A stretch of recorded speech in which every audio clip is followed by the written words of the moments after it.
இங்கே ஒரு பில்டிங் இருக்குது. இங்கே ஃபுல்லாக அந்த சமாதி தான் வச்சுருக்காங்க பாருங்கள்.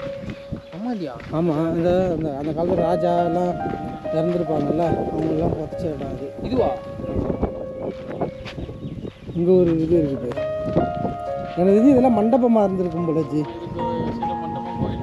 அதான் ஃபுல்லாக இட்டுன்னு இல்லை பாருங்களேன். எவ்வளோ சின்னோண்டு யானை செஞ்சுருக்காங்கன்னு வேலை இல்லாமல் அதை உட்காந்து மெனக்கட்டு செஞ்சு. ஆனால் அதை வேலை மெனக்கட்டு இடிச்சிருக்கானுங்க பாருங்க. அழகாக இருக்குது. அதை இடித்து வச்சுருக்காங்க.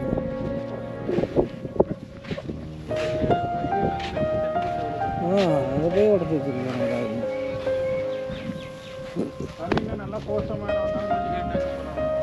அப்படியே அங்கே பைப் இருக்குச்சு, அங்கே போய் கழுவிக்கலாம் போங்க. ஏன் சொல்ல வேண்டியதானே அங்கே தண்ணி இருக்கும் என்று.